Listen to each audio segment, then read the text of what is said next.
Welcome back to the henhouse flock. Tonight's tale is extra eerie. Imagine this. You're brushing your teeth late at night with your spouse, and you see your child's reflection in the mirror. Only when you check, your child is fast asleep in bed. Who was that in the glass? Grab your feathers, because this one is going to ruffle them. Part 1. The Ordinary Night. Evan Foster was rinsing his toothbrush when he glanced sideways at his wife. The bathroom light buzzed faintly overhead, flickering like it hadn't been replaced in years. Rachel was leaning forward, bent over the sink, foam building at the corners of her mouth as she brushed. It was an ordinary night, a Thursday. Rain tapped faintly at the bedroom window down the hall. Their son, 6-year-old Caleb, had gone to bed hours ago after the nightly struggle to get him under the covers. Evan chuckled to himself, remembering the argument Caleb had made about brushing his teeth. Spider-Man doesn't brush his teeth. He's too busy fighting crime.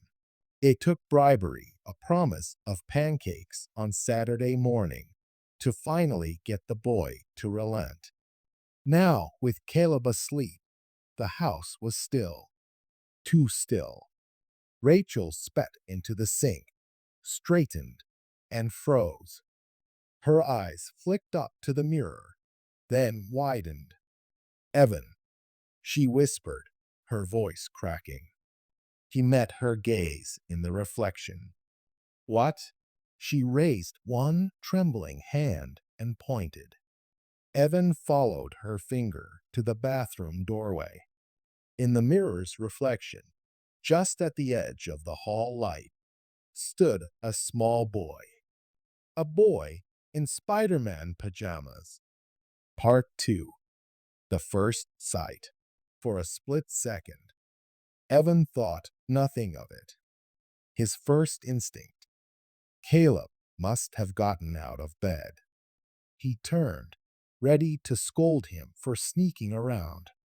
But the hallway was empty.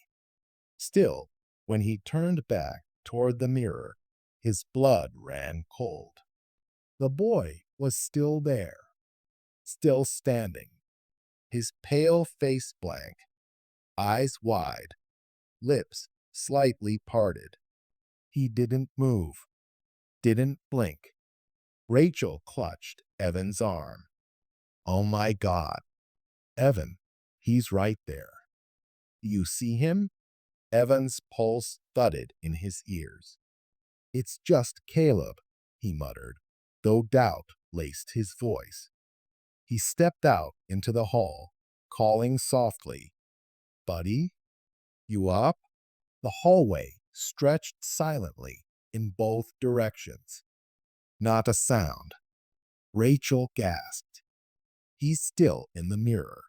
Evan whipped back around. This time, the figure was gone. Part 3. Checking on Caleb. They rushed to Caleb's bedroom. The door was cracked open, nightlight spilling a soft orange glow across the floor. Caleb lay curled beneath his dinosaur blanket, mouth slightly open, drooling into his pillow. His chest rose and fell in steady rhythm. Rachel pressed a hand over her heart, staring. Then who? Her voice broke. Evan crouched by the bed, brushing a strand of hair from Caleb's forehead. The boy didn't stir. After a long silence, Evan whispered, almost to himself, We must be overtired. Rachel shook her head violently. Don't do that. Don't explain it away. I saw him, Evan. He looked like Caleb, but he wasn't Caleb. Part 4. Whispers in the night. The following days brought more moments. Rachel swore she heard the sound of bare feet padding down the hallway at night, just after midnight.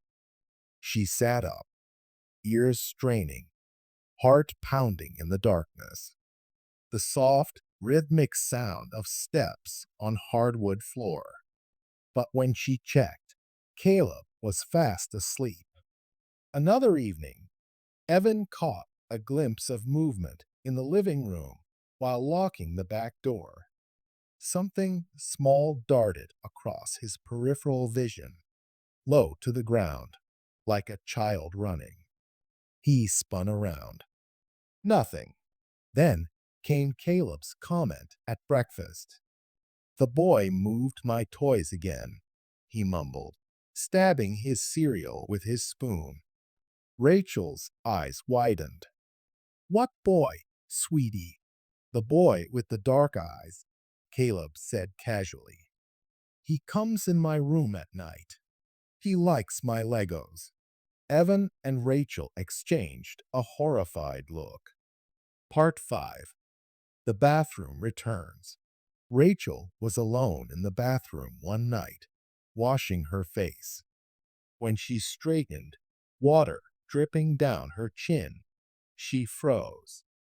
In the mirror, standing directly behind her, was the boy. Closer now, his head tilted at an unnatural angle. His lips were tinged blue, his skin gray, like someone who'd been underwater far too long. Rachel screamed, spinning around. Nothing there, but her shoulder tingled, as if small fingers had just brushed against her skin. When Evan rushed in, she was pale, trembling against the sink. He was right behind me. He touched me. Evan, I swear to God, he touched me. Part 6. Escalation. The house grew darker in more ways than one.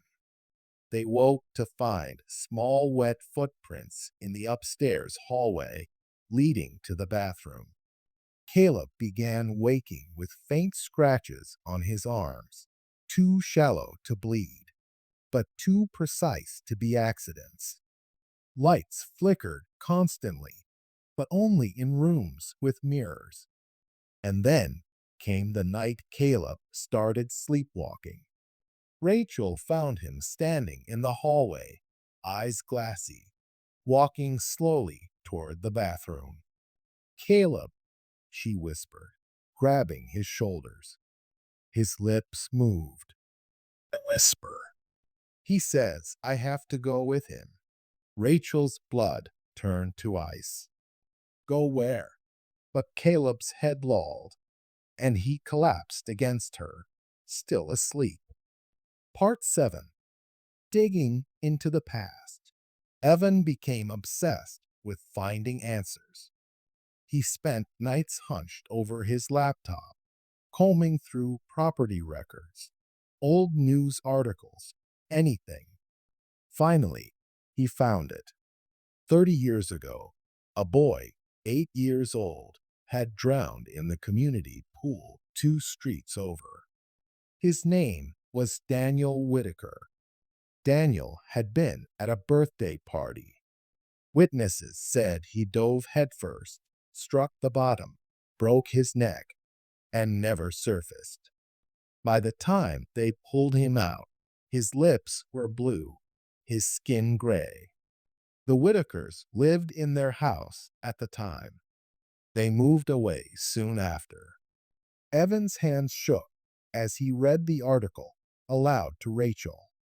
She covered her mouth. That's what I saw, she whispered. The head tilted, the blue lips. Oh my God, Evan. That's him. Part 8. The final night. It happened 2 weeks later. A scream jolted them awake. Caleb's scream. They rushed into his room and froze. Caleb was standing in front of his closet, arms outstretched toward the mirrored sliding doors. Inside the reflection, another boy stood. Daniel, his hand pressed flat against the glass, eyes dark and unblinking.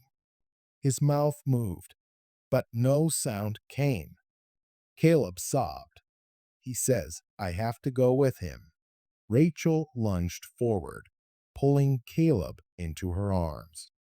No, he can't have you, she screamed at the mirror. The glass rippled like the surface of water. And then Evan saw them, dozens of pale, drowned hands pressing against the inside of the mirror. Tiny hands, children's hands.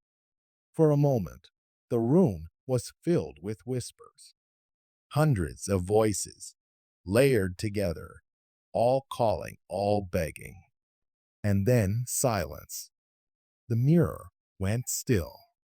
Daniel was gone. Epilogue. The Fosters ripped every mirror from the house. They replaced the bathroom vanity with a plain cabinet, covered Caleb's closet doors with heavy curtains. Life slowly returned to normal.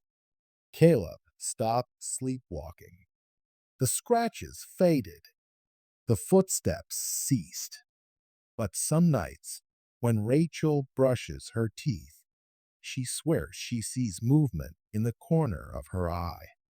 A child-sized shadow, watching, waiting. And that, dear chicks, is why you should always be careful when looking in the mirror. Because sometimes what you see isn't a reflection at all. Until next time, keep your coop safe, your feathers unruffled, and your nightmares scrambled.